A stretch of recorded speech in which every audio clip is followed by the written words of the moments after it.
The last time we visited this headstone in the graveyard, it was to visit the story of Dale Scott. When he was just 14, his family bought a large property with the intention of restoring the home to flip it. Dale experienced on 2 separate occasions mysteriously silent cars showing up at the property, and then he would hear violently aggressive slamming of his parents' drawers. When he told his father what he had heard, his father was dismissive until he experienced nearly the same thing. The last thing that Dale had experienced was being stalked by an apparition in the form of an Amish boy. When Dale went to confront this person, they disappeared. What could be haunting the Scott family? Would they ever sell the home? Find out on this edition of Ghosted in West Virginia.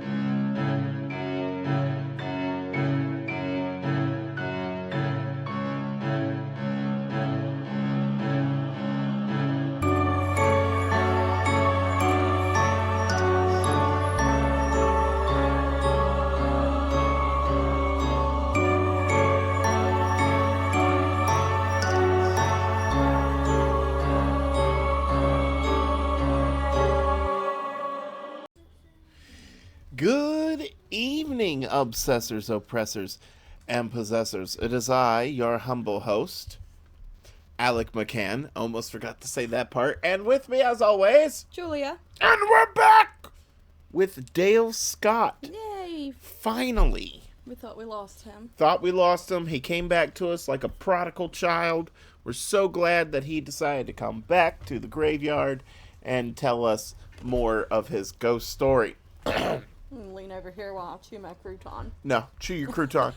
Chew it good, girl. Chew it good.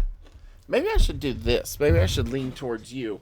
We're trying to figure out the situation to make it look more conversational between the two of us, even though we know we're actually talking to you because that's where we're looking. Don't judge us. We don't know what's going on. We've never been here before. Now, the spring after Dale saw this creepy extra from Paranormal Activity, Kim, the one we watched. Should we do a recap real quick? That's actually what the intro is. Oh, okay. She doesn't know that we do the intros. She's only part of the actual episode. She doesn't know what goes into... And then I disappear. She disappears. She doesn't know what goes into actually doing the episode in terms of, what we do. And that's not a slight, you understand. It just means you don't know the structure of the way I do it. It bores me. Yeah, it bores her. The structure bores her. How we do our show bores her. Anyway. Everything bores me.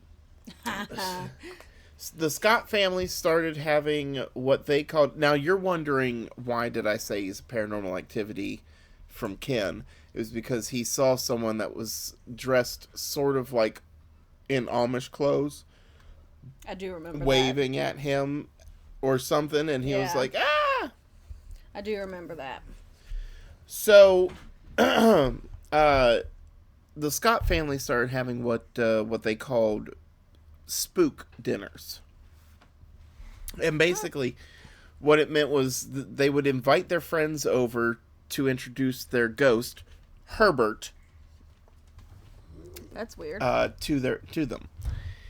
And it was just a spot of fun in an otherwise eerie situation. You've got somebody out in the field dressed like an Amish person. You've got people, remember that it was moving furniture around, and they could constantly hear somebody moving from the dining room to this room to that room, and it was just constant. Now, they wouldn't show him off, but often, while eating, the lights would start to flicker, and they'd be like, oh, there it is, until they yelled out, Herbert! And then the lights would go back. It was like, I'm here. Kind of like... like needing attention. Well, what was that one ghost from Harry Potter? Peeves? Is that the one in Harry Potter where if they were if I don't even know what exactly. If he wanted to screw with them, he would like say it was George and Fred. Yeah. He'd tell on them, or he'd be like, "The students are here." I think he did that in the first book. But the dining room was full on different than the rest of the house, and it made Dale and the others uneasy. So they'd invite these people over to eat. Then they'd be like, "We're going to eat dinner," and they wouldn't know why they were there. I don't know. It's not very clear whether or not they'd be like, "Hey, you want to see our ghost?" It's a lot funner to me if they were like, "This is going to be great. How's the steak, Greg?" Right. Like, he's just, the lights. It's like a person that's having a really, like, that's what he's got to do. It's an OCD ghost, and he's got to flick the lights a certain amount of times. 25 times. Yeah. So, one night, Mom brought a friend home, and Dad was less than thrilled. And I'm with him. When I describe this entire thing, you're going to be like, man, if that had been you, you would have been ruder. So, Me? You would have told me that you were surprised. Like, okay. Just the way he acts in this, you would have been like, I think he would have been a little ruder. But here we go. So, her name was Natalie, and apparently she was the biggest space case that the Scott family had ever seen. She was one of Mama Scott's customers, and Dale said that she seemed like she was constantly in a dreamy fog. So she is lit up 24/7. Loopy. She said, "Woo, bro. bro, you want me to bring what? Spaghetti? SpaghettiOs? Lasagna?" Natalie, we said we were having burgers. And we asked you to bring napkins. Oh, bro, I don't even know if I can. I don't have an ID. Oh, that would be the best. I don't have an ID. You don't need an ID for a napkin. Bro, what, are we going to eat the napkins? I like someone so stoned that they have forgotten how society works, like how life is. And they're like, what are we going to do with the napkins, man? Like, what are the napkins about? You're going to make airplanes. Anyway, Natalie, big space case. I'm actually thinking this is like peak stereotypical hippie. You know, she's got the patchouli coming out of her hair, you know. She's got the bag that's made out of quilts, that kind of thing. I used to have those. Bags made out of quilts? They look like it. Is that like the puppy bag that you have? I had quite a few of those. I loved them. Jacob, it's amazing that we tell you we would like just a little bit of quiet while we record our episode, and every time you find a way to make noise, regardless of what your parents have said. I'm going to ask you that if you can't be quiet enough I'm just going to shut my eyes for this, I'm going to make you go to your room so that you can be loud in there, but also quiet because the walls are thin. I love you. But you're a distraction. I'll rip that 19 off of your shirt, flip it upside down, stitch it into your skin, and make you scream my name. Wait, what's 19 upside down? 61. You fool. I thought it was 67. Because the one kind of looks like a 7. True. Not if it's upside down. No, if it's upside down, it looks like an L. Look how my fingernails look like. So I guess it'd be a 6L. Either way, 6 large, I'm throwing you out the door. You're being a bad 6. That's going to be your new nickname, 6 large. 6 large. Now, apparently, Mom's invite was a bit coerced because when Natalie heard what was going on in the house, she pushed to come over. And in my head, I called her Mama's friend, but really what I think it was, you got to have me over for dinner. Oh, I don't know about that. No. You have to have me over. Well, I don't know that we would ever. You have to have me over. Okay. All right. But she wanted to do an experiment. A spiritual communication type deal. Daddy Scott was not at all about that. He was not in favor of this terrible plan at all. He did not like Natalie at all. I'm telling you what, I'm all about Daddy Scott. He is. I mean, later on, I get a little hard on him because he's an idiot. But right now, he's like, no, what? What is she going to use for currency? Acorns? What is she doing here? So he looked at her as if she was a tragedy magnet, bad juju. She can't be coming in here, Yeah, I get poking at spirits, poking at things that we're not sure what's going on. We don't know, and you're gonna mess with something you don't understand. So I imagine from that aspect, he's coming from that aspect. You'd be like, yes, please. I was being sarcastic. Oh. Now, Dale and Lisa were actually with their mom because the idea of a seance seemed fun to them. Now, I should say, I don't know that it was a true seance. We'll get on to it. We'll let the viewers. Oh, also, if you were like, hey, you didn't have anything extra on Patreon, that is because we've decided to do something new this week. So we're starting the extra bits this week. Extra bits. The extra bits at the end. So anyway, going on with the story. After some prodding, Big Daddy Scott, like Big Daddy Kane, Big Daddy Scott finally caved, and a week later, Natalie came traipsing through the front door with a cloth bag and a bottle of wine.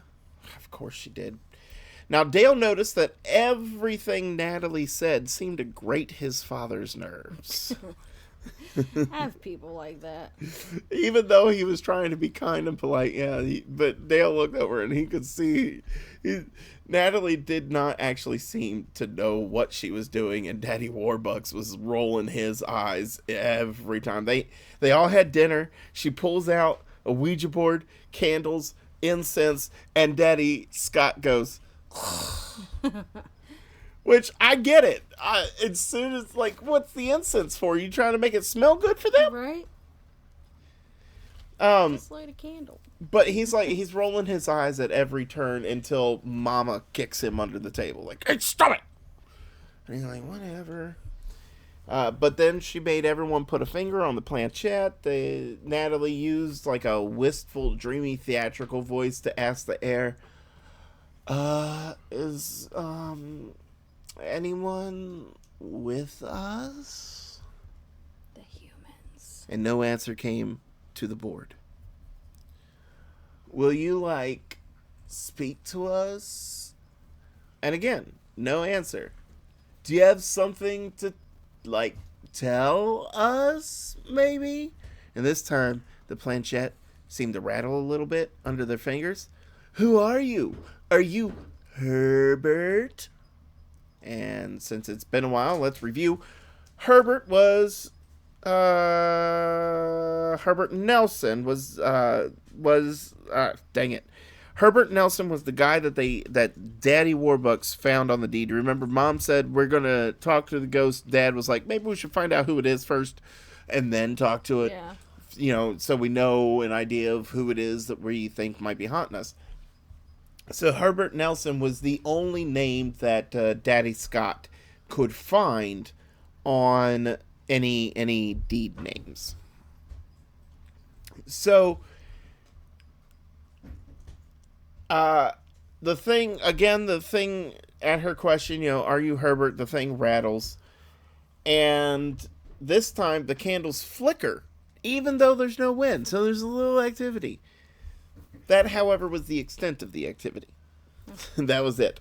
At least in conjunction with the Ouija board, and Dale's father was really holding back laughter at the meager responses. Is there anyone here? Rattle. Ooh, so scary. Scary. You're really talented. You know that? You're really good at your job. Really good at your job. So then, that, however, was we already did that. Now, she put the board away, but then she pulled out tarot cards. Tarot!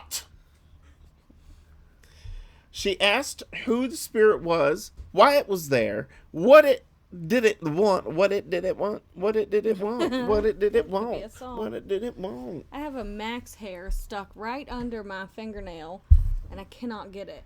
And it's driving me insane. Because it's stuck in the glue. It is stuck in the glue. This is terribly interesting for them. I'm just picking at your... Hello, guys. Zoe, no one's interested in whether or not you gotta go out. Oh, you got it, though. Did I? I think. That's how you do it. Yeah. I'm a king. It was driving me nuts. Well, I'm always here to take care of you, girl. Thanks, bro. Always. So, she asked what it want, all while shuffling through her tarot cards. She dealt a hand across the table, one of which was death, which freaks the kids out. They're like, "Whoa, lady! I didn't know you were gonna come up here." Oh man, it looks dark down here. Ew, it does. That's gross. How dark that looks. Ooh, just so you know, it's not that dark in life, but man, that looks terrifying. It does. That's where we should scary. do our episode right in front of that.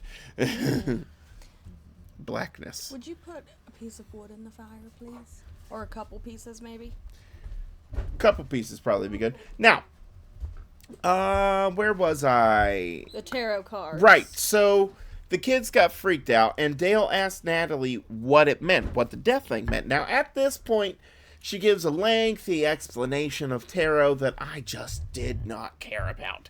So I didn't write any of it down. But death doesn't mean death. Right. That's all they need to know. It's a bunch of cards for charlatans poker is what it is. Yeah. Suddenly, she has some sort of epiphany and says some nonsense about the problem being that she was dealing to the spirit. She then decides to deal to the family instead because they're alive and see what happens. We are 4 pages into my notes. 4 pages. And I have not made one joke. It's either that bad or that This good. woman is the joke. This woman is, it didn't work for him because he's dead. I'm going to have to do it for you guys. Now, I can't think of a better person to deal with an angry ghost. Especially if this ghost possibly is an infernal spirit than someone that doesn't know what they're doing. That's always the best person to throw into a situation that could be dangerous. Of course. Oh, man. Anyway, she decided that she would look at the family's future in the home.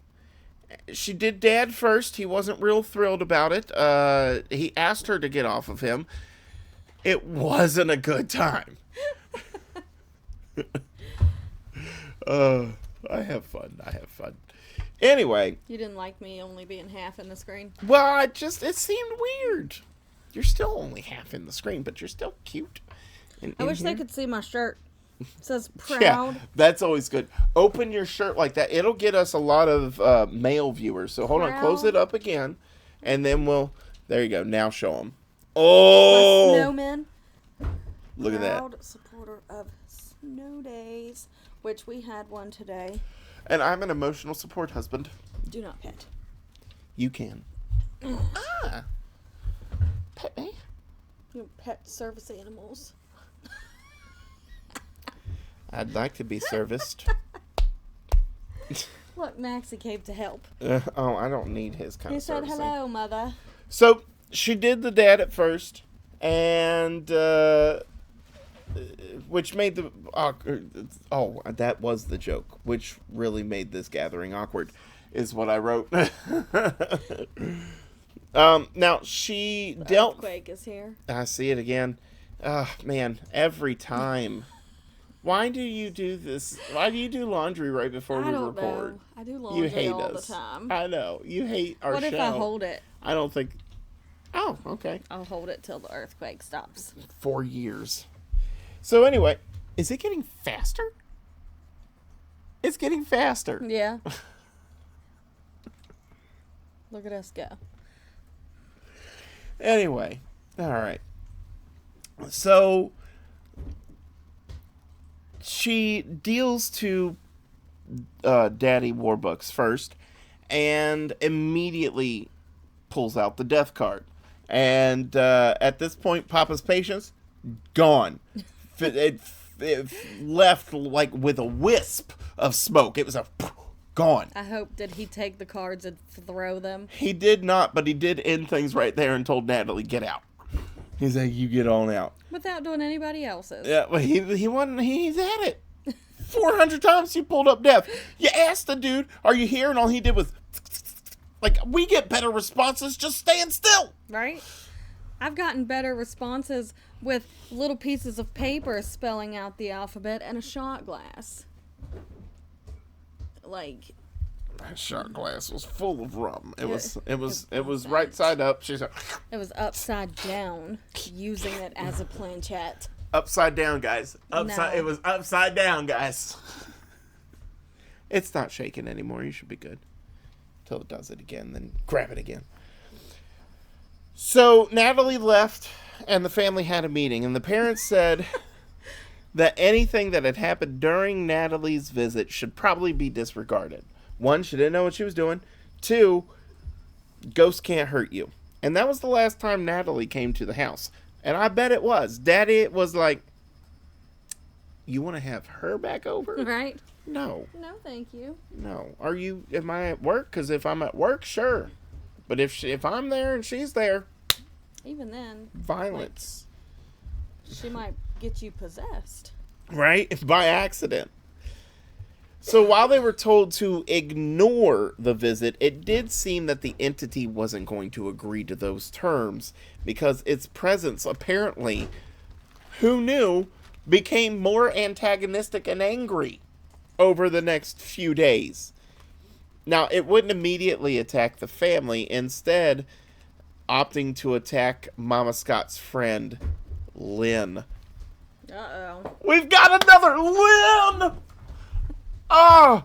But this Lynn is a little smarter than the last Lynn that we had. Now, make sure you know this is not our beloved town idiot that we have here from our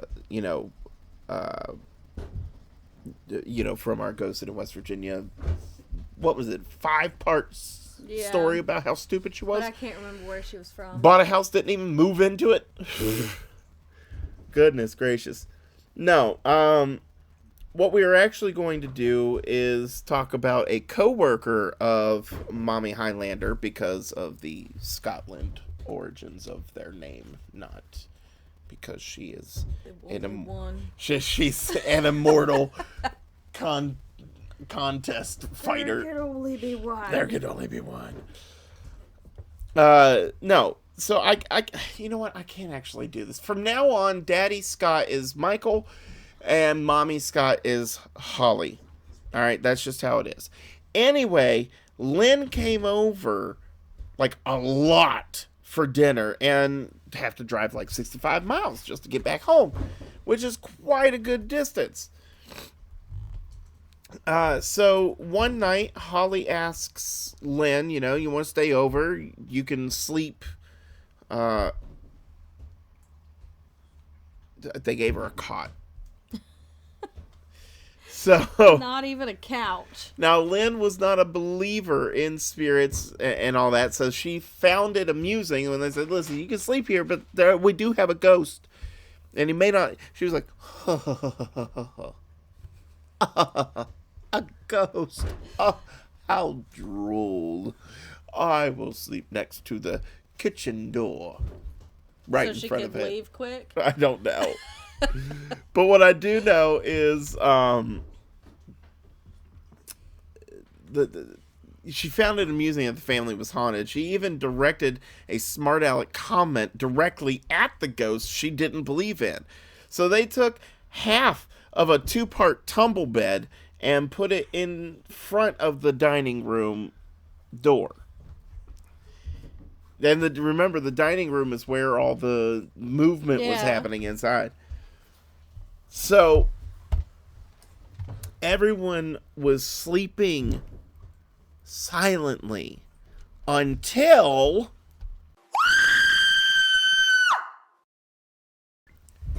Lynn woke everyone up at 3 a.m. with her screams. And her screams actually were mixed in with pounding sounds. It sounded like someone was pounding inside of the wall. So Dale and his parents raced into the family room to find Lynn cowering under her blankets. Because they'll save you. Every time, under the blankets. But she was pointing towards the dining room door. And after this, Dale's parents decided to move Dale upstairs with his sister because he did sleep downstairs. And then Lynn's experience had made her hysterical. So while Lynn was sleeping in front of the dining room door, something behind the door rattled the handle. No thanks. And then proceeded to beat on the door, I guess because it was like, why can't I get in? What have you done? But it was beating on the door like a loan shark seeking payment for the money you borrowed for that bet you shouldn't have done. Yeah. Jacob, you hear that? Gambler. If you gamble, loan sharks come and eat you. What are loan sharks? The only sharks on the planet that can be on the ground. Yeah, but I heart gambling. You may heart gambling. Are you going to heart gambling when you don't have a thumb because it ate it? How you gonna flip? Payment. How you gonna shuffle cards? With my other hand? No, you gotta use two hands. You got two hands, two thumbs. That's how you shuffle cards. You ain't shuffling with one hand. This boy, you better hope you don't ever run into a loan shark. I'll tell you that. They'll eat you. Now, this would be the only time, or this would not be the only time that Lynn would sleep over. It would be for me, but it wouldn't be the only time she would. However, it would be the last time she was like, hey, anytime she stayed over, she was staying in the one of the upstairs bedrooms because she was like, nuh-uh. And when she would come, she'd bring a tape, like white noise or something. Okay. And at a certain point, Dale got real annoyed with the tape, and it was like smooth jazz with trains in the background is what it was. And Dale was like, I'm tired of this smooth jazz nonsense. Get Kenny G out of here. I don't like Yanni having all his fun. So he hid her tape, and she couldn't find it, and apparently went into a panic. And similar to the night that the spirit decided to attack, the overall effect on the family was becoming extremely negative as well. The parents were starting to smoke more frequently, and no one was really talking to each other. They began to invite someone nightly over for dinner just to escape the oppressive feeling that they felt when they were all very much alone. This meant that the Scott family lost their this meant to the Scott parents that the house needed cleaned constantly. I shouldn't say parents, I should say mom. This meant to Holly that the house needed to be cleaned constantly. Luckily, the children were home from school to do most of the cleaning while mom and pops were working. Eventually, these dinner guests would lessen their dinner stays because one evening they had a guest who enjoyed a little too much Jameson and immediately found an innocent Franklin walking his glowing green bunny, insisting that Franklin had stolen the rabbit from him. He tried very hard to fight him, stating, "Reggie don't play with rabbit stealing." Oh, there he is again. Reggie Jackson. Trying to steal poor Franklin's rabbit. How sad. Oh, and all Franklin did, he's, what did I do? What did I do? Why are you stealing my rabbit, Mr. Jackson? Why? I'm sorry, Miss Jackson. The tree stuff. They want to get the tree stuff. I didn't steal no rabbit.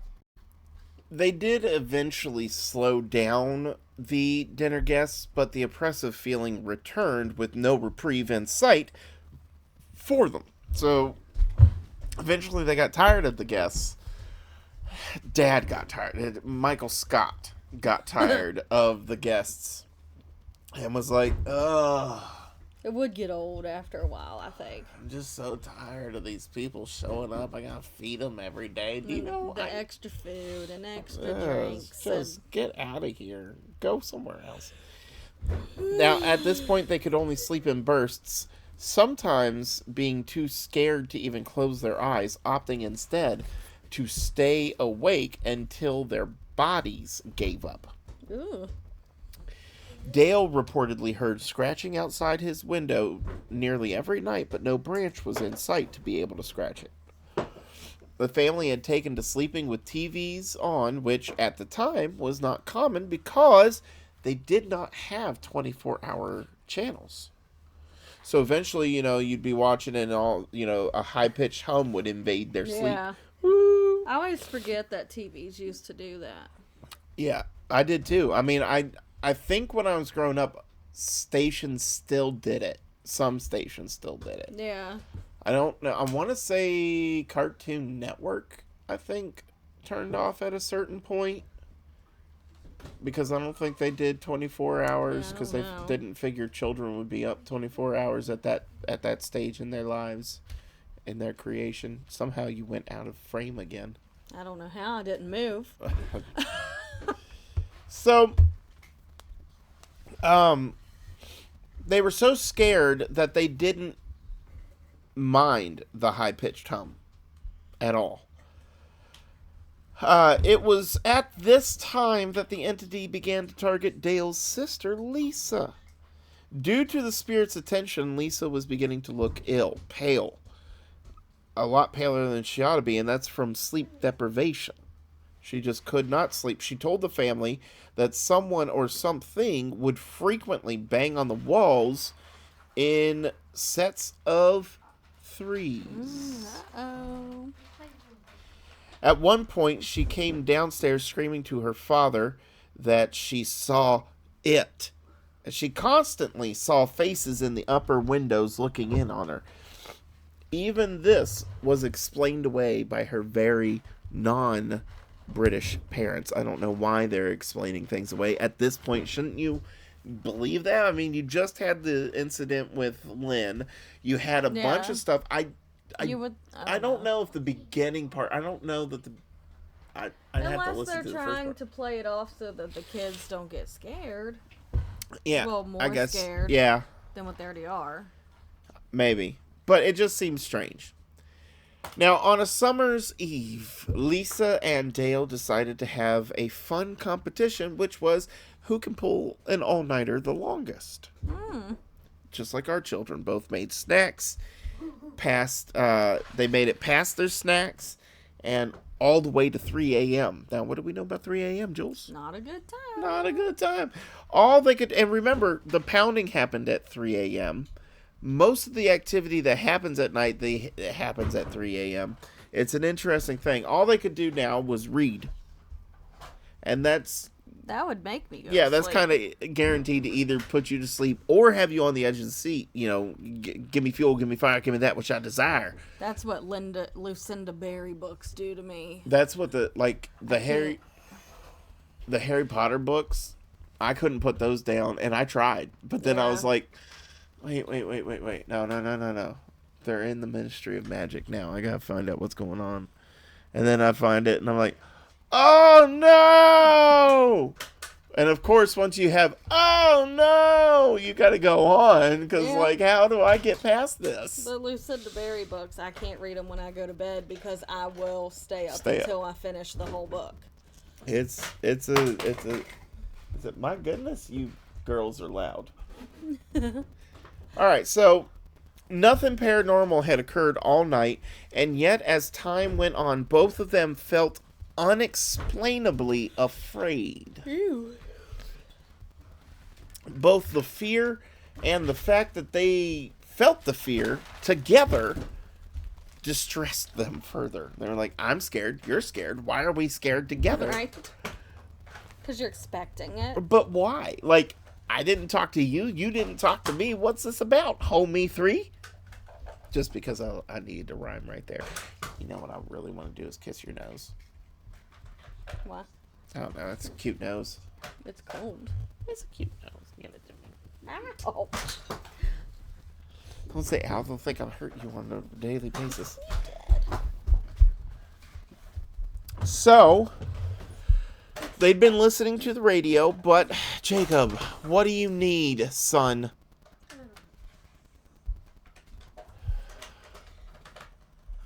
So they had both been listening to the radio, but with this strange shift in atmosphere where the air became thick with darkness, they were a little trepidatious because they're looking down this way and it suddenly is getting darker down this way. No, thank you.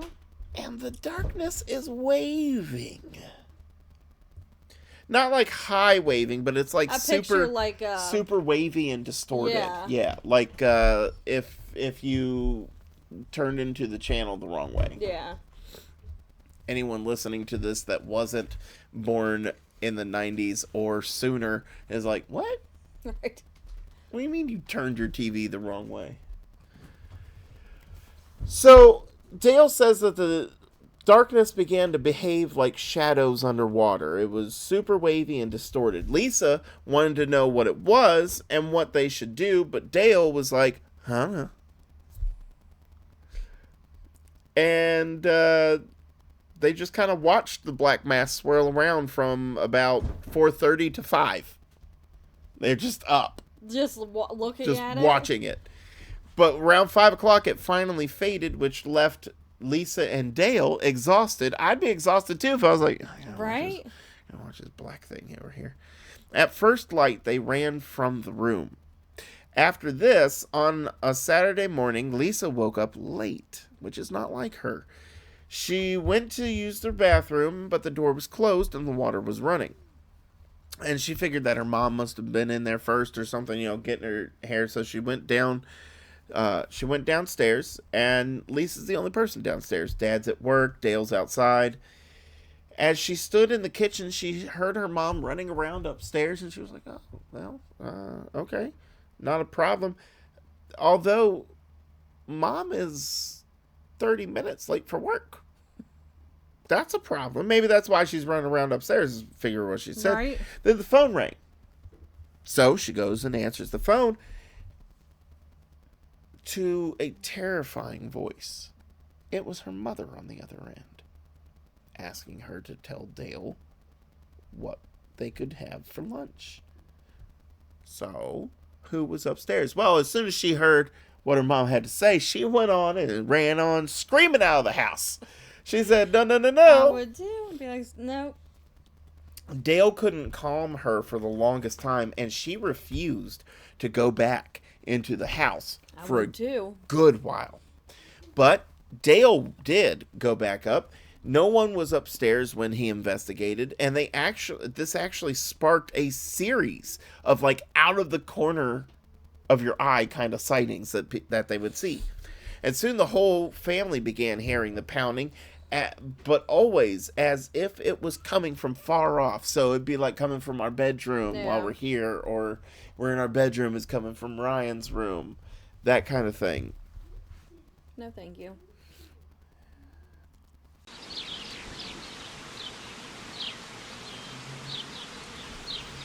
Towards the end of August, the Scotts were sleeping peacefully when all at once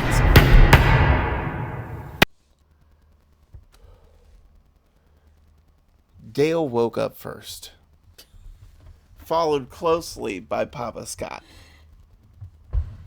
When Dale approached the door, he immediately drowned in a cold, decaying air that made him feel very nauseous. Ew. So he can smell rot. No, it says it smells like rotting vegetables. Oh.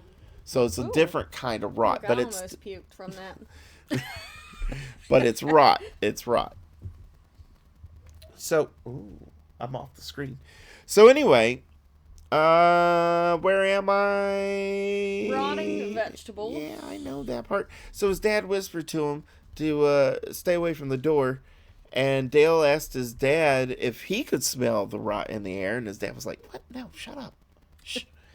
Don't talk Don't talk about it anymore, dude. Shh. Don't tell people. So Dale tried to find the smell again to show his dad, but he couldn't. And as he searched, the door got another Bonnie Blue pounding. Ew. Being in a house full of boys, you wouldn't know how much I hear about her. So anyway, Gross. the pounding made Dale and Michael jump because neither one of them was really used to that kind of graphic nudity just right in front of them. Right. No, so they quickly, after they see this, Michael asked who was there, but there's no answer. So he said, Dale, go on, get my gun. We're gonna kill her. We're gonna kill her. He told Dale, get my gun and call the sheriff. He loaded his .38. You guys didn't know I knew that, did you? And sent Dale back upstairs just in case he had to blow some fool away. He didn't want to have Dale see such a travesty, even though we know it'd be a amazing travesty. What? I just was reminded of my dad traumatizing Oliver with when the he rattlesnake. killed that snake. Now he can't get to his mommy. Oh my gosh, he That was was so the upset. saddest. That Was the saddest thing. Now he can't get to his mommy. Oh, man. So the pounding continued intermittently as Michael Scott stood watch. Soon, the red and blues showed up, and Michael asked if the cop had seen whoever had been banging when they pulled up, and when the cop said no, his frustration became very apparent because he was like, how could you not see it? They were pounding when you pulled up. And the cop was like, bro, I don't know what to tell you. I tell you what. The cop goes back to his car, gets the spotlight, mounts it on the car, puts it up on the seat, on the roof. He's like, ain't nobody up here. I didn't do it. I didn't see anybody. Come on. Oh, what you talking about, Willis? So, no intruder, if visible, could escape the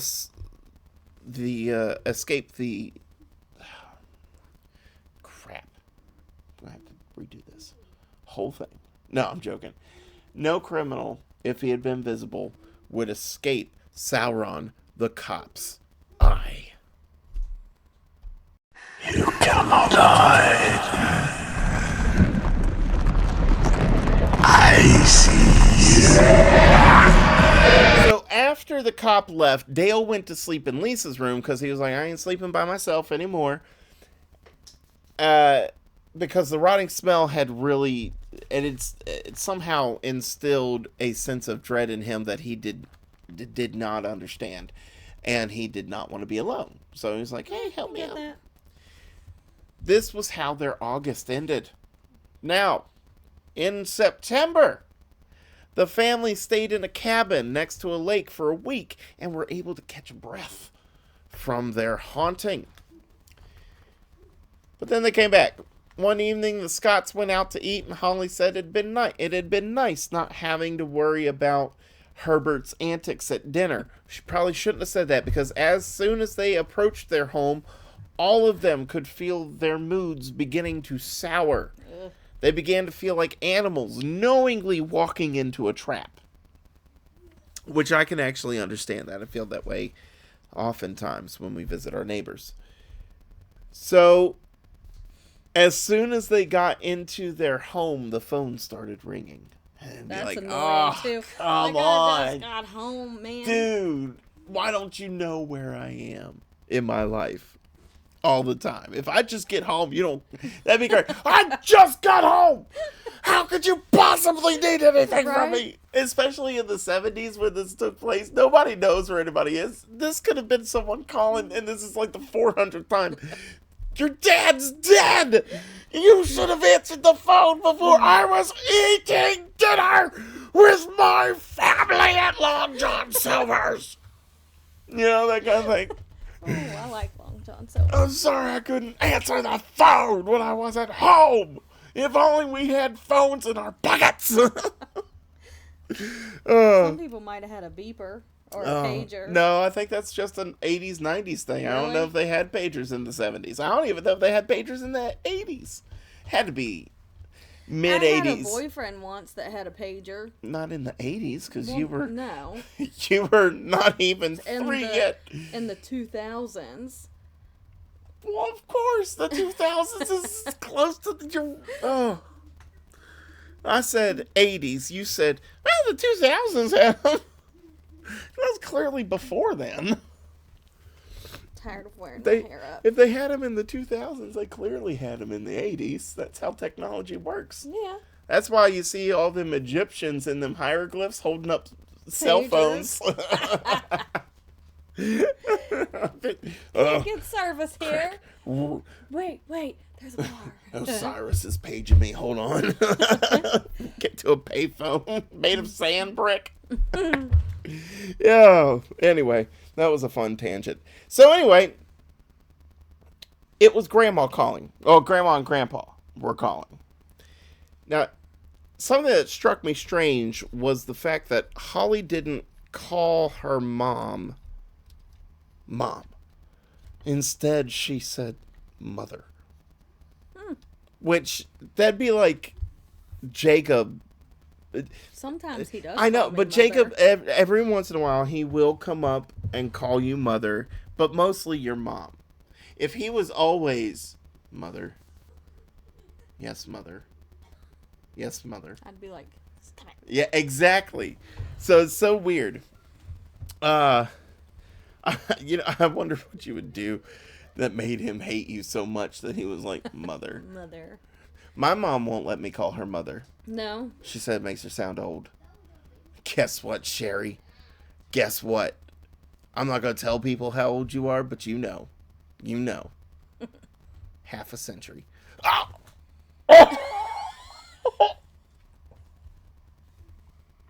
I can't take that out either. It's middle of the...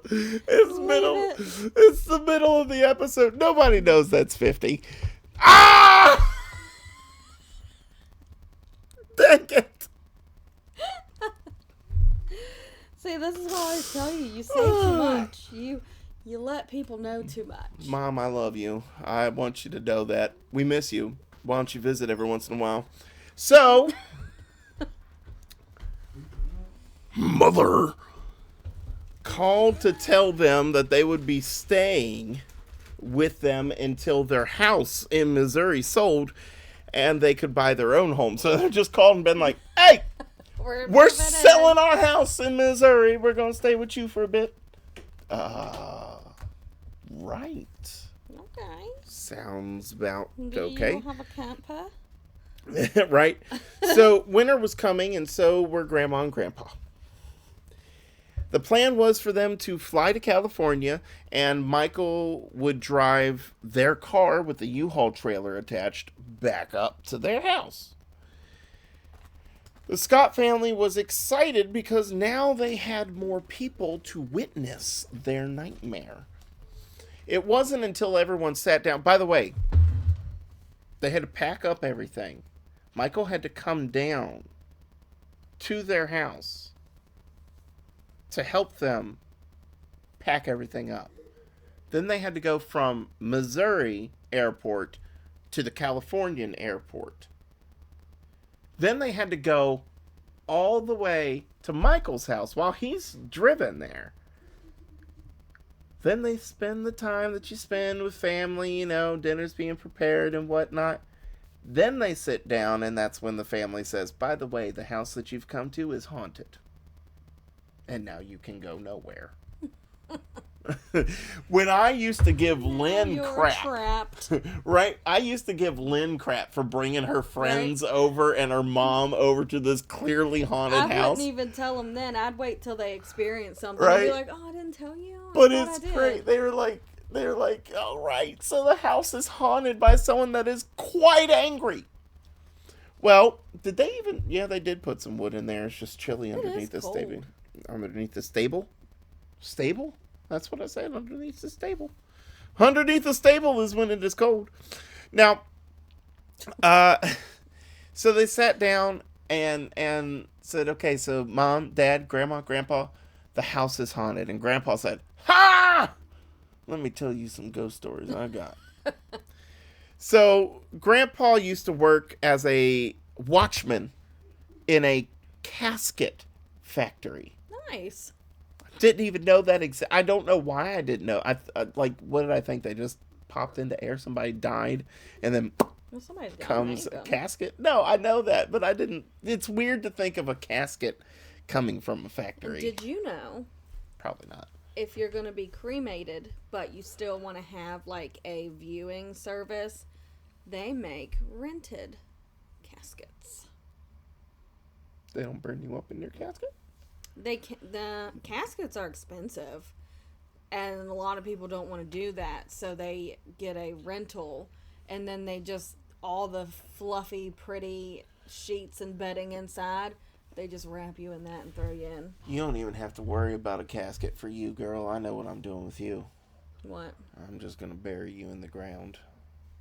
Just put me in a dumpster somewhere. I'm not doing that. I want you nearby. But if an animal digs you up, he digs you up. Yeah, whatever. That just is what it is. But I love you, and I'll always remember the way your femur looked in its mouth. So, I'm gonna get one of those medical alert bracelets that say "Put me in the trash." push me in the trash. Just throw me away. Now, it sounded like he pooped in his room, didn't it? Pooped? Yeah, it sounded like a... Ew, no. All right, well, never mind then. On more than one occasion, he would find the lights suddenly on in the casket constructing shop. And he'd have to go all the way inside to the other wall to turn it off. So he'd have to walk back out of the shop in complete darkness, which is never fun. There was an unfinished casket that was closed on his way through, and when he turned the lights off and walked back, he found himself facing an open casket. This was his favorite story to tell. That was it. That was his story. Things opened and lights turned on. So that's the end of our episode, ladies and gentlemen. No, I'm joking. Bye. That's all you get for the Dale family or the Scott family. Now, one spring hit an easiness, once spring hit an easiness seemed to also. Back to spring. Oh yeah, they go spring. I think 4 years in this house seems to be what it is. Spring's always a nice time. Dale was sleeping in Lisa's room to make room for his grandparents. He was also dealing with PTSD from the previous springs where someone had shown up at his house, either an angry homeless Census Bureau agent or someone just randomly walking around his house and then disappearing out of nowhere. Yeah. But he didn't have any visits that spring that would come to the door. Well, that's good. Yeah. No phantom cars showing up. He'd frequently, though, hear footsteps walking around the crunching of the gravel in the driveway. And by this time, Dale had begun to grow an interest in photography. So he'd taken some pictures. I was about to say he grew an inch. He did. He grew an inch. Right from his pelvis is where he grew that inch. Ew. Yeah, well, he's a grown boy. So he'd taken some pictures and made a dark room to develop them. And while in this dark room, he heard the pounding start up again, but he was like, yeah, whatever, it is what it is. It was upstairs in the room that he and Lisa shared. Now, it may come up again at some point. So Holly, at this point, has a third baby named Bruce. I mean, Michael and Holly both had the baby. It wasn't like she stepped out and he was like, I guess I gotta raise this baby now. It's Michael's too, but Holly's the one that gave birth. So, at the time of this incident, Bruce and Holly were at the store, and his grandparents were outside tending the garden. His grandfather had made. So he quickly made his developing solution, dunked the film in, and went to go get them because they hadn't experienced anything paranormal, and they've been here since the wintertime. Right. So he's like, okay, the pounding's happening. I need to show up, get them. So he goes and gets them so they can experience the banging of Herbert the pervert. And then what happens? Pounding stops before they could even get close to hear it. Of course. Yep. Yet another humorous moment that Grandpa laughed at. Now, soon the family... Well, you'll like this part. Soon the family bought a billy goat named William. Aww. With the intention of using him to keep the grass down, the high grass. They were like, he eats the high grass, we'll be all right. It'll be down, we can mow it, whatever. But what William really wanted more than anything in the world was to get at that house. Dale said it was the goat's obsession. He would leave the field they put him in, and he would come crashing into the walls of that house. He would boom, boom. Oh goodness. Lisa, he would escape the field immediately. He would charge the home immediately. He gets out of the field and immediately is like, "Screw your house," and loudly bellows in a very goaty way while hitting it. So he's like, ah, bah! No, that's not what it is. Oh, that's not what it is. You ready? You ready? You know what it is? You know what it is?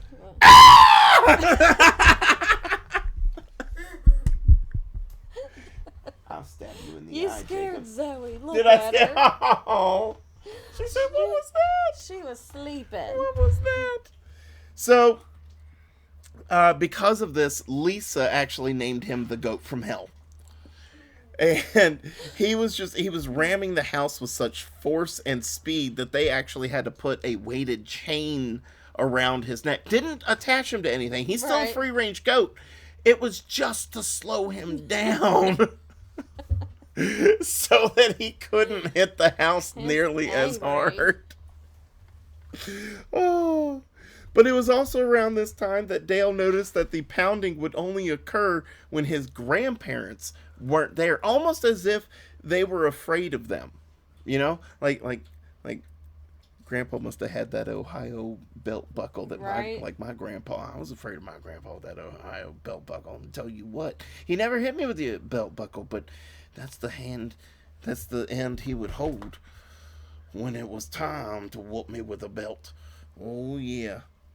The pounding soon evolved into a new sense of terror, just as Dale and his sister had begun to believe that Herbert might just indeed be nice. Maybe just a little shy entity. It learned Dale's name, which is terrible. So he's washing dishes when from right behind him, he hears his dad loudly say his name, Dale. Now, he turns, like, it made him jump and turn, like, what? No one's there. So, Dale heard voices come from outside, and when he looked out the window, he saw his grandpa talking to his dad. So, this thing had mimicked his father's voice.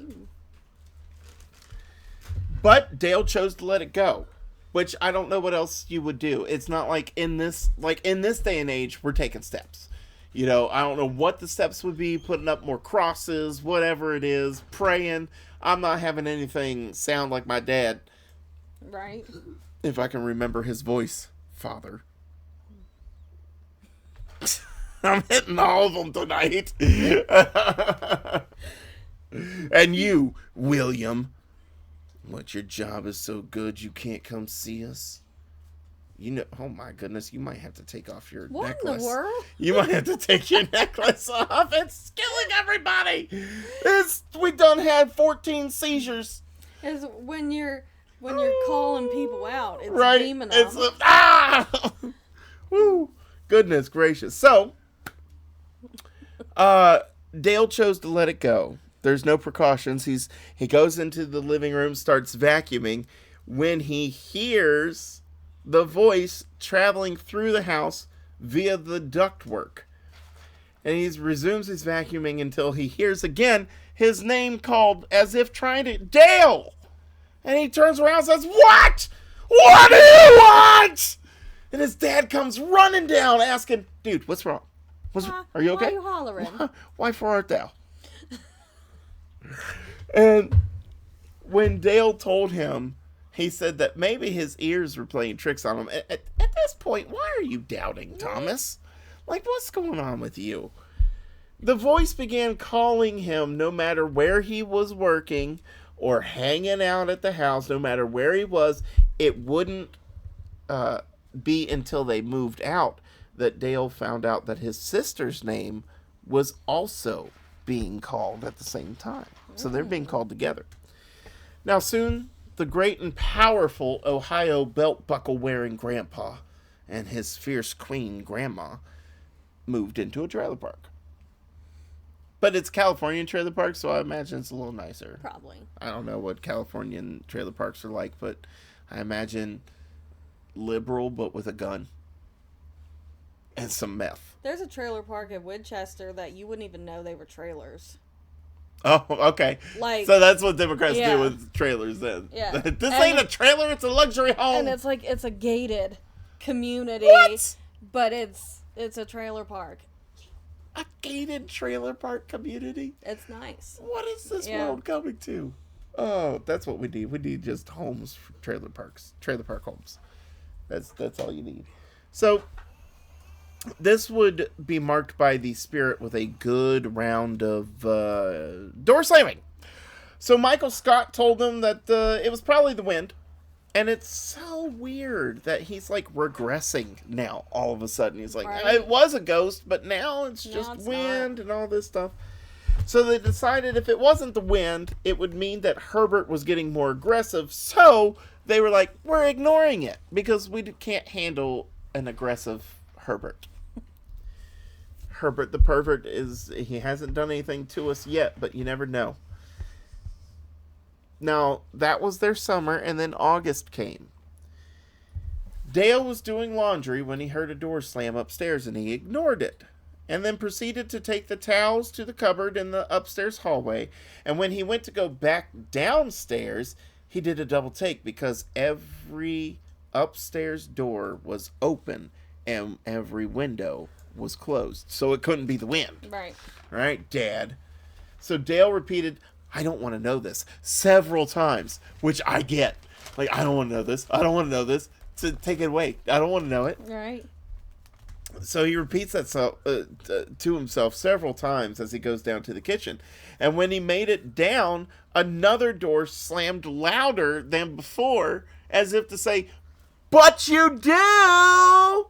Which I'd be like, no. Right.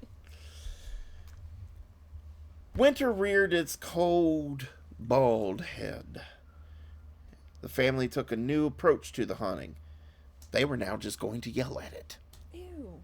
Max, did he let one? And he's wagging his tail like, yeah, I'm a good boy. Gross.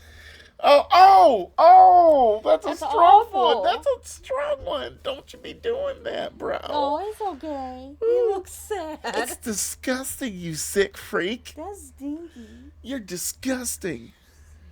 We're gonna have to set you on fire. All your fur gone. Come on. You could come see. No, you're farting. You're not allowed. So they took to just yelling at it. Ow. The whole family took part in it. If like everybody got it and said nothing when they heard someone shouting in the house. So you'd hear, would you shut up? I'm tired of you always knocking on the walls. Do you know how old I am? That kind of thing, And people would just be like, You need a psych ward. no, that's just what you do in this family. You yell at the walls. Can you imagine bringing a friend home from school? I wouldn't. And ever. that's what you're just sitting there watching whatever 70s movie is out on your TV or TV show or whatever, and all of a sudden you're like, hey man, do you want me to go get you some crackers or something? A snack? You want a snack? Yeah, sure. That'd be wonderful. Hey, get out of here, you motherfucker! Like that. Max? Like that would be hilarious. But I'm that being was... attacked over here. I see it. Oh, their winter did end with a flood. And then spring happened again. And the visitation started again. But this time it took on a different quality. He would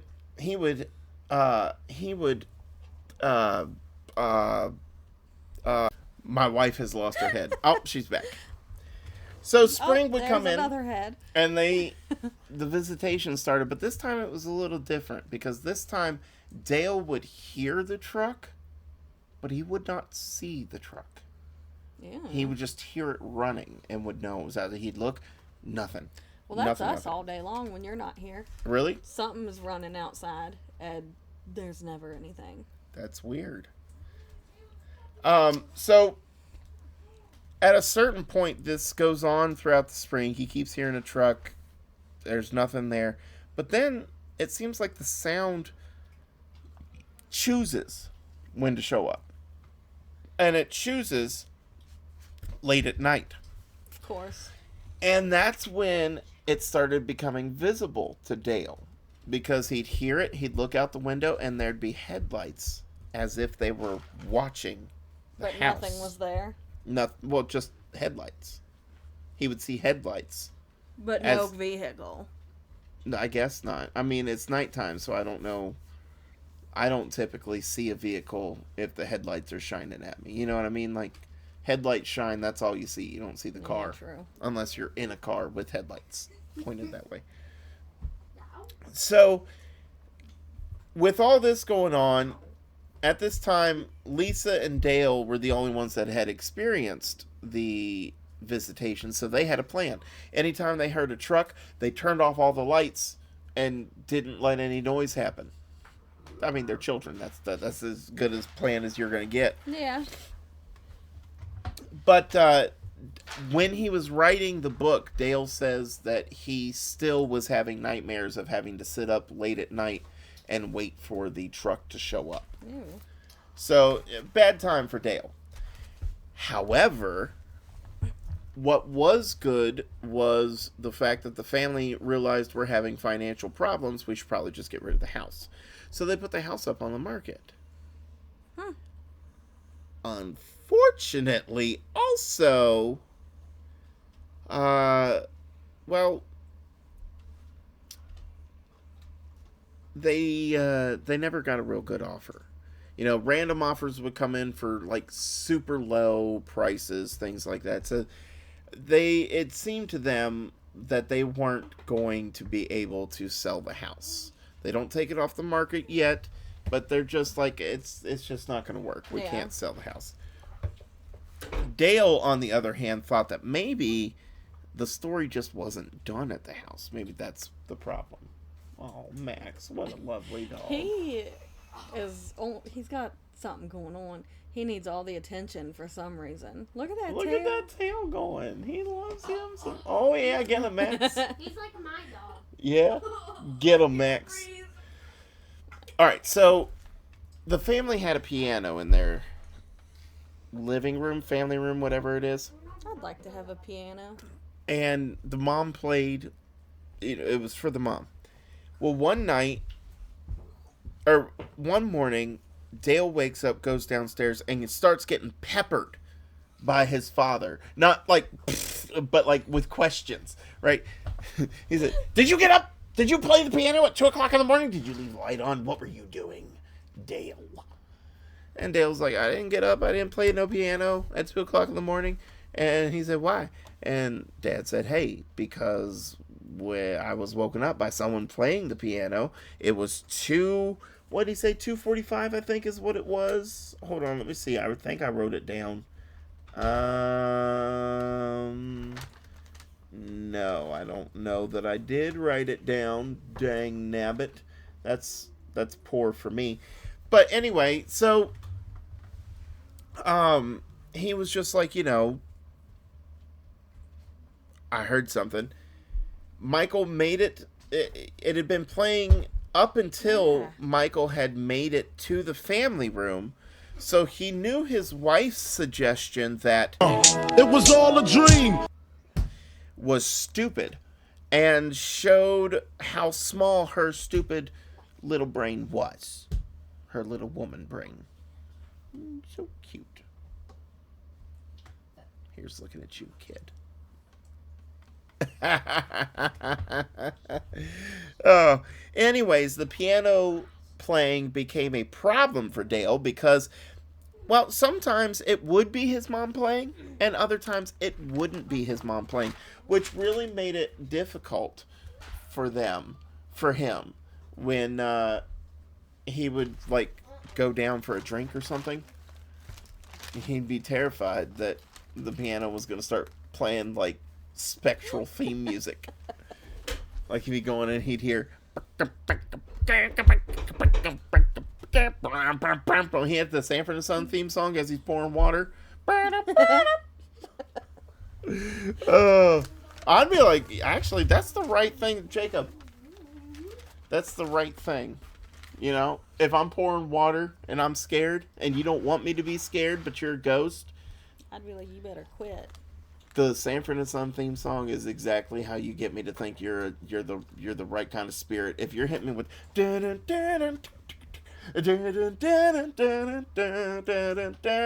know, my favorite part of that is when he's pulling in, like he makes a turn and the harmonica goes.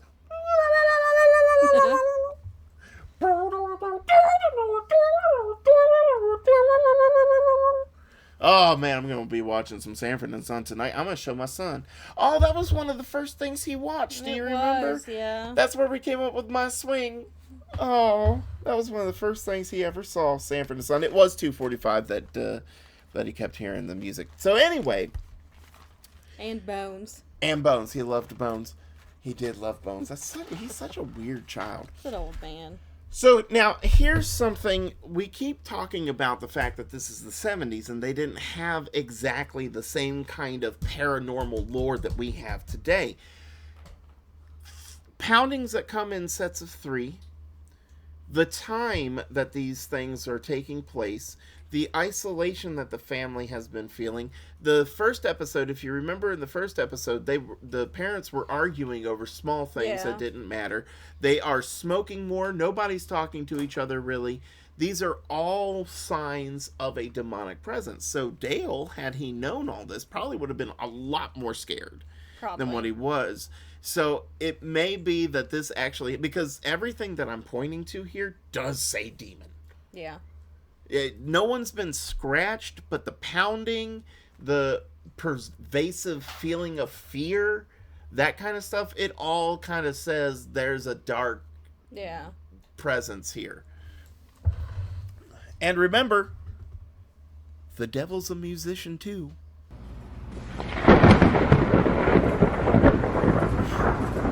Now, not being deterred, Dale just told himself not to look at the piano. He's going to go get his water. He's not going to look at the piano. Look at it. It's not there. So that's just what he did. Whenever he needed to get a drink, he would go downstairs. He wouldn't look at the piano.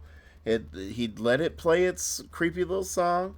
And then he would, although I don't know if it ever did play a song for him, he'd pour his water. Well, one of these nights in the kitchen was more eventful than the others.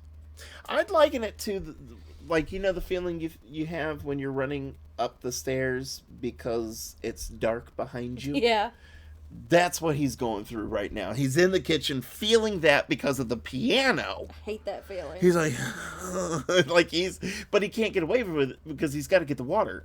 He's got to get the water. Why didn't he just take water to bed with him? Because he's a child and doesn't think about being prepared. He didn't go through the Boy Scouts. We didn't read that. He's not always prepared. He's Dale Scott, son of Michael Scott. That's right, son of Michael Scott. He doesn't do preparedness. Have you never watched that show? That family is not set up for preparedness. Unless he randomly hits some woman in his parking lot. So, Dale, as he got his drink, Dale keeps an eye out for his piano mistress. But what he actually heard was something much scarier. Because he hears something scrape the wall and then crash down, stumble, and then crash down. Nope. He races upstairs thinking that someone has fallen out of bed. He's thinking either Bruce or Lisa. I can't imagine he'd care if Mom or Dad fell out there. What happened to you falling down the stairs? So he runs upstairs, but there's no one. And this is happening, like I said, at 2:45. So Dale had a snack in the kitchen for the movie that he was going to watch. So he runs down, gets the snack, but as he's grabbing the snack, he hears the noise again. And he runs upstairs. Everything's fine. Okay. He goes back to his room, eats the food. Nothing else happens. Takes the plate downstairs. Wouldn't you know it? Again, scraping, stumble, crash, except this time it crashes all the way down the stairs. He goes, can't find anything. And he was under the hallway, he was under the hallway when it happened. Same stagger, same scrape, same crash. But this time, Dale was physically affected by this. He can feel the chill in his bones. He's shivering violently. His eyes water and he can't breathe. Ooh. The room closed in on him and everything was freezing inside his body. He forced air into his body and everything calmed down, like it was like some sort of random panic attack that came and went. He heard the sound again, and this time, we already hit that. So it hit the bottom of the sound hit the bottom of the stairs so hard that it actually shook the windows. Ooh. And there was no one there. He runs upstairs. Now, I don't know why he went to go check to see if everybody was still sleeping. You don't see anything at the bottom of the stairs. Do you really think a newborn and or your sister fell at the bottom of the stairs, made no noise, and ran back up and went back to sleep? Like, I wouldn't bother checking. If I heard all that and there was nothing there, I would have been like, no ghost. Or that was a ghost. That was a ghost. But not Dale. Dale learned from his father because the next morning he asked everyone, did you wake up at 2:45 and come downstairs and fall? Did anybody fall out of bed? Anybody fall out of bed? Did you fall down the stairs and shake the window so hard? And no one would cop to it. And he's like, come on, I know one of you fell down the stairs. It's okay. I won't make fun of you. I just need to know. It's like that thing I told you about, the other day. If I bumped into you, Harold, say that I bumped. Even if I didn't bump into you, Harold, say that I bumped into you, because if I didn't, we're going to get eaten alive, man. The monster going to come out at 10 o'clock. Oh, man, I wish Bill Cosby hadn't done that to so many people. He was so funny. I know. Ugh. It's a shame. Except this is terrible, okay? Not a good man. Not even a great man. He helped a lot of people, but also oh, boy, did he do some damage. But also, helps them, but at a cost. His comedy was top notch. Yeah. Like, his comedy was right there. Ugh, man. You have a Bill Christmas list? Is that for Bill Cosby? You got a Bill Cosby Christmas list? It's Brian's. I don't know what BLL means. It's Bill. How funny would it be if he spelled Christmas with an E? Christmas. But it said he added something to it, but there's nothing new. All right, well, that's good. NBA 2K 26. Dang. So anyway, there's Jacob. He has to be in the episode. The noisy one. Okay, go on. So the noise would actually continue throughout the summer, always between 2:45 and 3 o'clock. Just always, or 3:15, sorry. Just always crash, stumble, scrape. Crash, stumble, scrape. Or scrape, stumble, scrape, crash. So, stumble, scrape, crash. Something like that. Something. Now, sometimes the sounds were accompanied by cold spots and the rotten mildewy smell that he had going on. Sometimes he could smell that, sometimes he couldn't. It happened so many times that all in the family actually eventually heard the noise. So Dale no longer felt like he was alone in this experience. He's done being isolated in this way. So that's really good. Lisa, meanwhile, was having her own ghost adventures. Well, less of an adventure and more of like watching grandma's stories, but with a ghost. Right. Because Lisa, right, like you know what's about to happen. Lisa's watching TV, but she can only watch Channel 2, which is a news channel, by the way. Can only watch Channel 2. If she changes the channel, it goes right back to Channel 2. Dale came in and said, "What are you watching this for?" Because she's a child. Right. And she said, "I can't watch anything else. It just, this is what I want to watch, so I gotta watch Channel 2. And Dale's like, "Enough of this nonsense." By the way, this TV is a knobby TV. Right? So it's got the turny knobs. It's the knobby wobby television. So you gotta turn it. Yeah, if you want to go to Channel 25, you have to turn the dial to Channel 25. Grandma had a TV like that. That's what we used to watch Bob Ross on. Oh gosh. Was that? Oh man, let me tell you what. It had a brown. It was so small. It was smaller than this TV, and it had a brown outer covering, and then the inner had like, it was a big dial, but inside of the big dial was a smaller dial. You popped that out to turn it on, and then you took the bigger dial and turned it to Channel 4, because that's when you could use the antenna to get other channels. Oh, man. Busted me out. What? I don't know. Jacob was motioning me. What do you need, bud? Finish. Oh, Oh. good job. Good job. We'll see it in a bit. Just don't tear it apart yet. We're Yeah, almost we'll done. see it in a bit. Oh. I don't Let know. me see real fast. I don't know. Hold on, ladies and gentlemen. So Dale decided that he was going to test this out. This whole, oh, you only watch Channel 2 then. He goes over, turns the channel, and he didn't even get 10 feet from the TV before it was changed back to Channel 2. And Lisa smugly scoffed and said, "Told you." Yeah, it's exactly. You know what, Dale? Dale had had enough. Grabbed his sister by her right puppy dog ear ponytail and slammed her face into the coffee table, saying, "Oh yeah, did you see that coming?"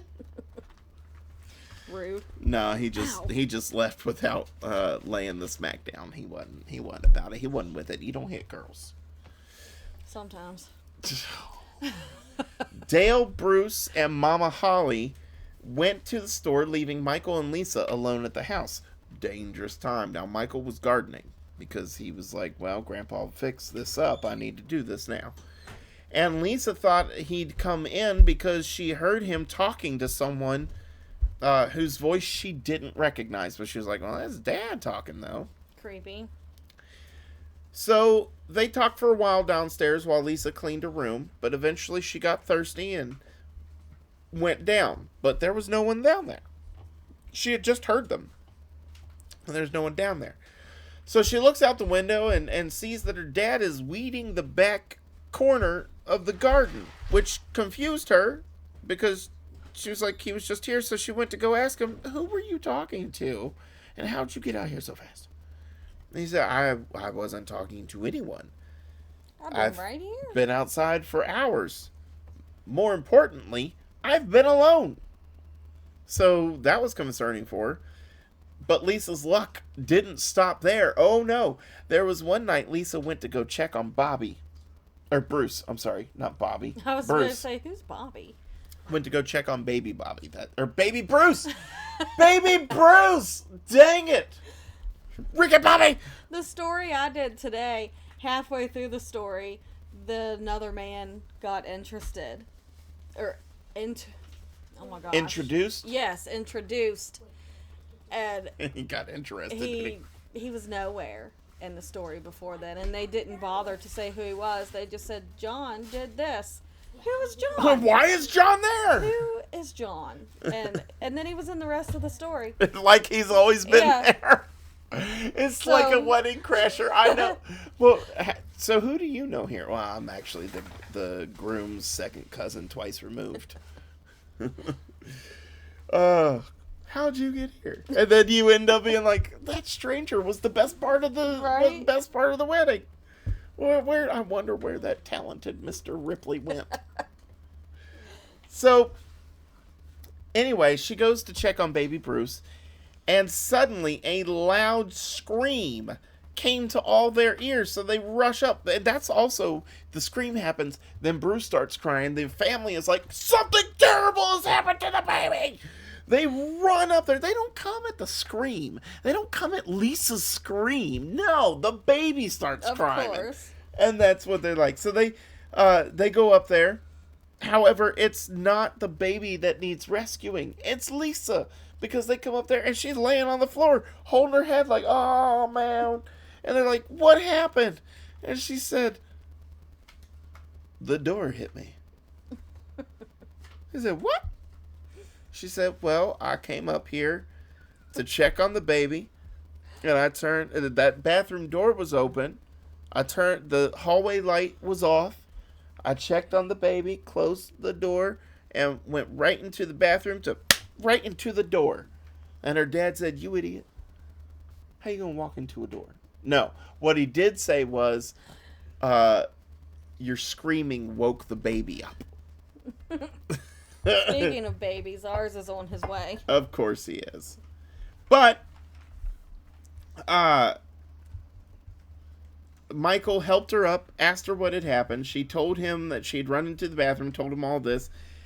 And then she tried to say that, it was nothing, that had made her scream. And he said, he reminded her that her scream had woken up Bruce, which caused them all mental and emotional distress.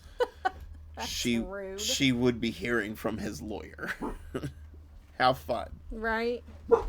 But anyway, so she told him the door had closed on her, and he was like, no, you're mistaken. And she defiantly said, no, I'm not. And he said, that's enough! And that was the end of it. So even though they're having trouble selling the house, they eventually decide to take it off the market. They're still having financial problems, and Dale had the perfect solution. He was going to dig for buried treasure. Yeah. Around the house. He picked the space between 3 boulders and started digging. And he did this for a good chunk of time, until his shovel struck something hard. Wow. He went to it quickly and uncovered something hard in the ground. It was an oval concrete slab. Hey, Oliver. Shh, honey. Okay? Just a little bit. He grabbed a hand spade and dug a little tunnel under the slab. As he cleared the dirt out of the tunnel, he felt something strange and pulled out a brown bone. Ew. He found a lot of bones, and that was all fine until he found a molar. And then he immediately promptly went to get Father Michael and said, excuse me, Father, I have a bone. Bad has happened. Something boned me. Went to Father Michael for that. So anyway, at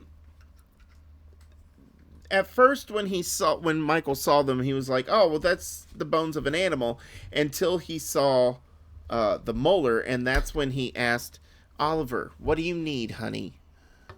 What do you need? You don't need anything? Head out. We're almost done, baby boy. We're almost done. Oh, man. This is typically why we don't do this late. Oh, man, we still got it. Yeah, we're going to do the extra time on the next episode. Because it's news stories, paranormal news stories that you're going to seek in.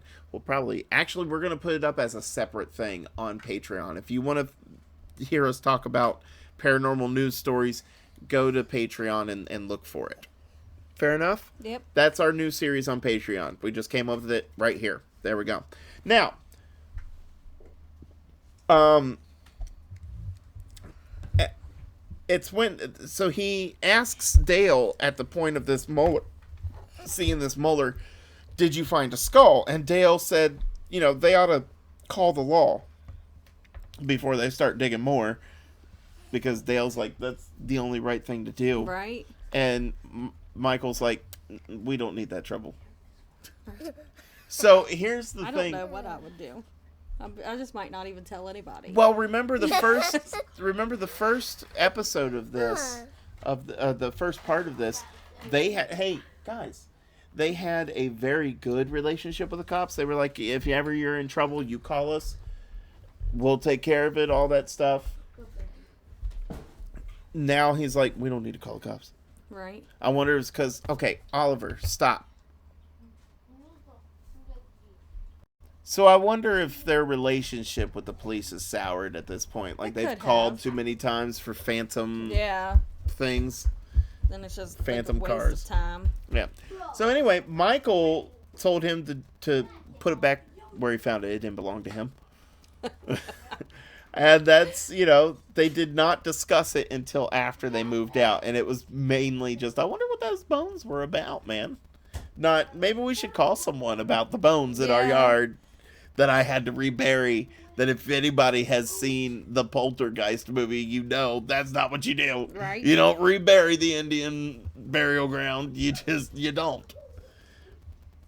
But they didn't discuss it. At the end of the summer, the Scotts actually got a random offer. Hey! I don't know what's going on. What are you doing that's becoming a problem? Huh? Alright then. Shush. And stop bothering your brothers. Anyway.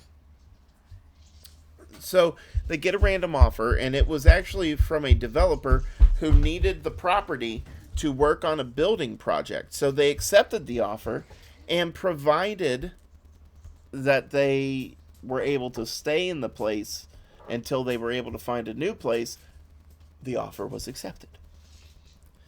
Now, it was agreed, and the family spent their last months in the home packing. During these months, the goat, codenamed Will, because he's a billy goat. Yeah. That's so cute. Or, I'm sorry, codename Will I Am. That's what I put. Kept getting off of its weighted chain, and you guessed it, ramming the house as hard as it could, as if it could bring the house down itself. The night... Oh, now this part is unfortunate. Trigger warning, I guess. That night that the goat decided to tear down the house with its horns, a horrible windstorm happened. And, Will.I.Am found himself underneath of a tree. Aww. But also it had landed on his head. And the horns stayed in the tree. Almost as if the house was like, go ahead, hit me again. Aww. So they, a few nights after the goat's demise, Holly suffered from bedroom paralysis as some sort of ethereal mist hovered above her. It faded, and that was the last activity anybody in the house experienced. They soon moved. Thank goodness. Get out of there. Right. Now, Dale still lives in the area, or was still living in the area when he wrote the book, and found more information out about Herbert and all that, which he put at the end of his book. But Herbert was the original 1910 deed holder. He was a typesetter for a printing press and had been working at night when he died. He died from between 2 and 3, which is the times that they would hear activity at night. Now, if you want to know about the bones and all that, you'll have to read the book. Our haunted house, or our haunted home in the country. And I am sure you can read his theories about what the bones were. He wasn't real sure, but he had some ideas. But with that being said, ladies and gentlemen, that is our episode. I hope it thrilled you a little, chilled you a little, maybe even made you a little nervous about buying a house. out in the country. I hope this episode also served any of you that are thinking about having children. Guess what you get? This. Frustration.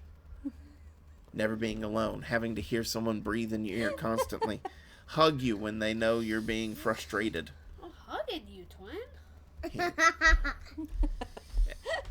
Curl up your feet.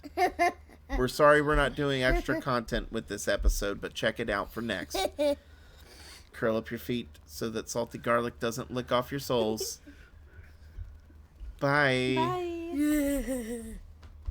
Look at little Franklin watching his puppy videos. But you don't have to watch puppy videos. You can watch Ghosted in West Virginia and join our channel. And if you think about it, you could also go over to Ghosted in West Virginia Facebook page and share and subscribe there as well. Of course, if you don't, you're a loser.